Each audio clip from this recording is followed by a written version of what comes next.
Washington, federal investigators are scrutinizing whether any of Jared Kushner's business discussions with foreigners during the presidential transition later shaped White House policies in ways designed to either benefit or retaliate against those he spoke with, according to witnesses and other people familiar with the investigation. Special counsel Robert Mueller's team has asked witnesses about Kushner's efforts to secure financing for his family's real estate properties, focusing specifically on his discussions during the transition with individuals from Qatar and Turkey, as well as Russia, China and the United Arab Emirates, according to witnesses who have been interviewed as part of the investigation into possible collusion between Russia and the Trump campaign to sway the 2016 election. As part of the scrutiny of Kushner's discussions with Turks, federal investigators have reached out to Turkish nationals for information on Kushner through the FBI's legal attaché office in Ankara.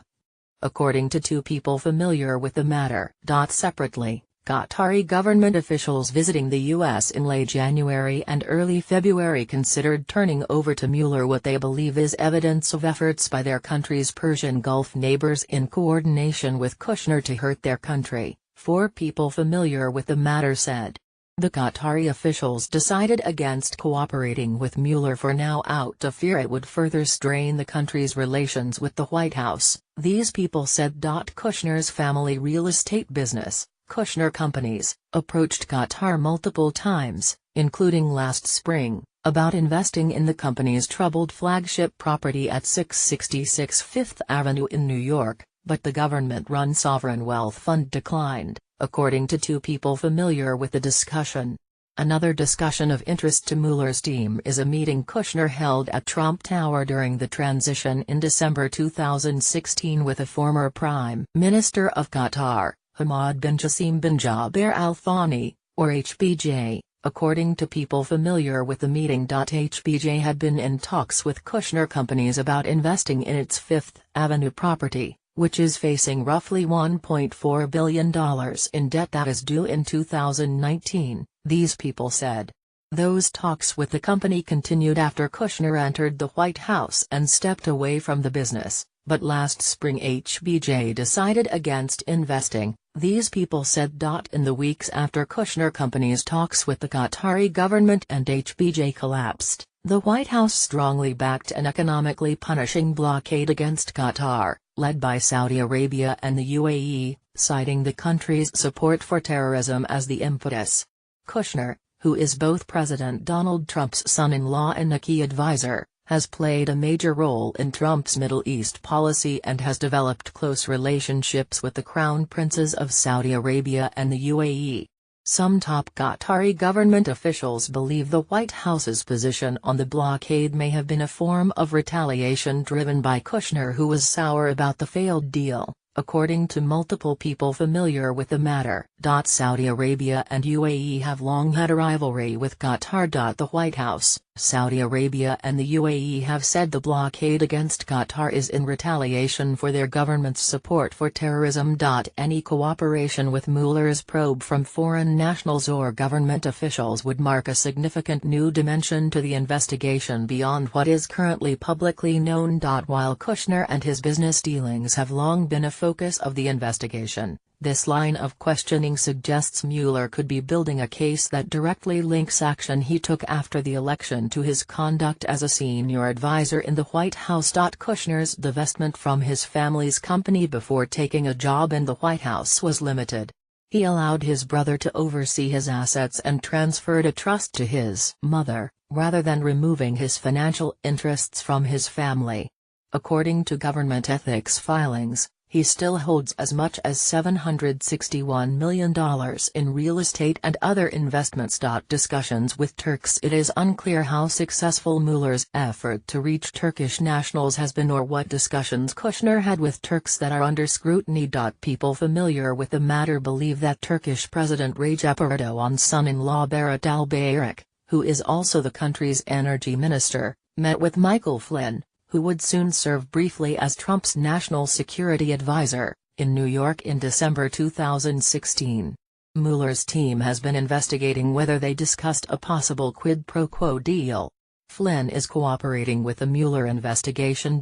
While Qatari officials were in Washington last month, they came armed with materials they said showed the UAE has worked against their government, including information involving Kushner, people familiar with the matter said.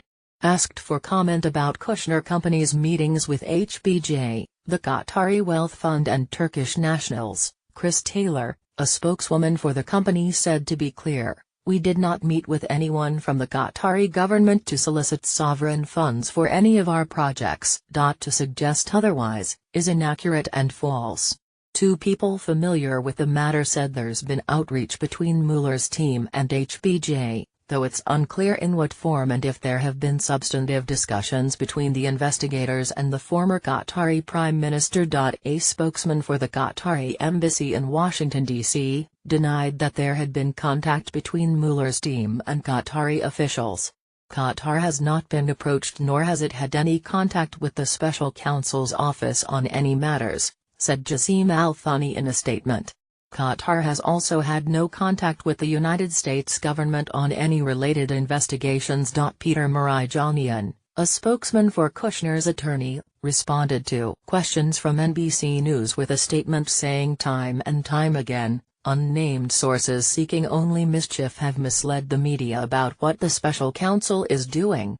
They do it knowing the special counsel cannot and will not respond to inaccurate leads. This is just the latest example of this misinformation campaign, he said. Mr. Kushner's role in the campaign and transition was to be a point person for completely appropriate contacts from foreign officials, and he did not mix his or his former company's business in those contacts, and any claim otherwise is false. A spokesman for the special counsel's office declined to comment. Kushner could face legal exposure if Mueller's team determines he is making decisions in the White House that ultimately have an impact on his own financial position, said Ron Husko, who retired in 2014 as head of the FBI's criminal division. Under U.S. law, it is illegal for any government employee, including someone being considered for an advisory role, to render advice based on financial interest. Democratic lawmakers raised concerns about possible conflicts of interest in a December letter to Kushner, asking whether he used his upcoming position at the White House to secure financing for the indebted property. Federal investigators, as well as lawmakers, have scrutinized Kushner's transition meetings with Russians and officials from the UAE, according to four sources. Kushner had a meeting with Sergei Gorkov, the head of a Russian bank that is under U.S. sanctions, which was held in the New York office of one of Kushner's friends, according to a person familiar with the meeting. Kushner has said he did not discuss sanctions with Gorkov, who has said they did. He also met in December 2016 at Trump Tower with the UAE Crown Prince Mohammed bin Zayed Al Nahyan and has been close with the country's ambassador in Washington. The Crown Prince broke protocol for that meeting by not flagging his U.S. trip for Obama administration officials, who only learned about it later from intelligence reports, according to people familiar with the matter. It's unclear if Mueller has attempted to speak with any UAE, Chinese or Russian officials.